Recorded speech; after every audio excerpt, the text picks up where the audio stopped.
This is the Frugal Gardener. I just wanted to do a really quick video. I transferred all of these ghost pepper plants into my raised crate garden with the help of the Frugal nephew. My nephew Aaron did a lot of the heavy lifting.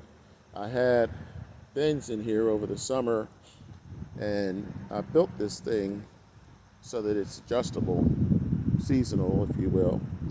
So those have been taken out. The plants have been put in. I use these hoops here to hold up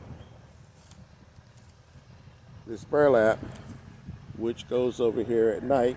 It's been dropping down to the 50s, and ghost peppers don't like it in the 50s. So I cover it at night, open it during the day, let in some air, some sun, some light, and they're doing pretty well.